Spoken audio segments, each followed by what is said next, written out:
अयोध्या के श्री राम मंदिर निर्माण आंदोलन से जुड़े प्रमुख संत श्री दिलीप दास महाराज का राजगढ़ आगमन हुआ है।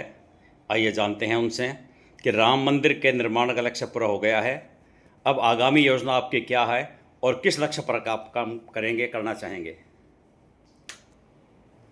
जय सिया राम।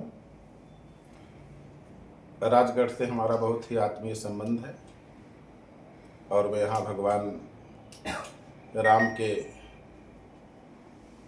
गौरव गाथा के माध्यम से जुड़ा हूँ, राम कथा के माध्यम से जुड़ा हूँ। यहाँ से सभी लोगों से बहुत ही आत्मीय लगाव है, तो जब भी मैं इधर यात्रा करता हूँ तो राजगढ़ आ जाता हूँ। आपने पूछा कि राम मंदिर निर्माण हो गया, इसके आगे का लक्ष्य क्या है? अब राम मंदिर के बाद दो लक्ष्य हैं। पहला लक्ष्य तो है राम जी प्रतिष्ठापित हो गए तो राम जी को इस धरती पर लाने वाली, राम को अवतार कराने वाली, राम की वंश वृद्धि कराने वाली गौ माता की भी प्रतिष्ठा होनी चाहिए। गौ माता को भी पद प्रतिष्ठित करना चाहिए।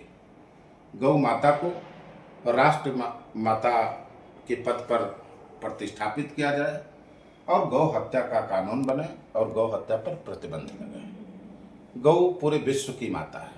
शास्त्र कहता गौ ही विश्वस्य मातरा।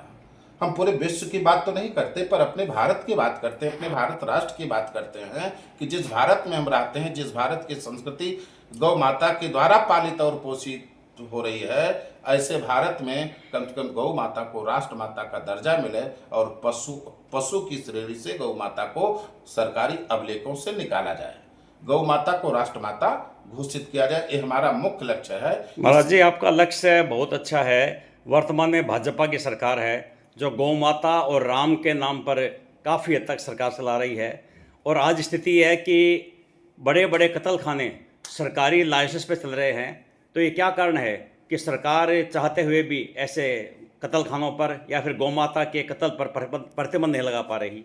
हमको तो ऐसा लगता है कि सरकार इससे दिमाग अपना हटा ली थी। सरकार ने इधर ध्यान नहीं दिया।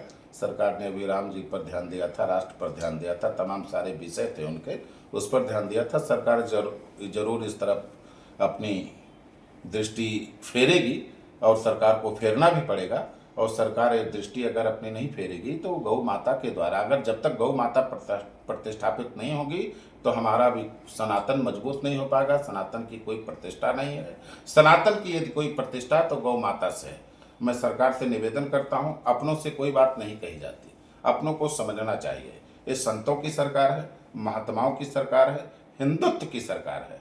हो सकता है इन्होंने अभी बात का काम रखा हो, पहले अन्य काम इनके दृष्टि में रहे हों, लेकिन अब मैं चाहूँगा कि इस सत्र में अगर हो सकता है तो ठीक है, नहीं 2029 के पहले गौ माता को प्रतिष्ठापित किया जाए, अन्यथा संत दूसरा कोई रास्ता चुनने का अपना संकल्प लेंगे। बहुत बहुत मंगल कामनाएं। सम्माननीय महाराज जी, आपका लक्ष्य परिपूर्ण हो, पूरा हो और देश की धर्म संस्कृति और सनातन संस्कृति की रक्षा हो सके, इन्हीं मंगल भावनाओं के साथ पुनः पुनः आपको सादर नमन।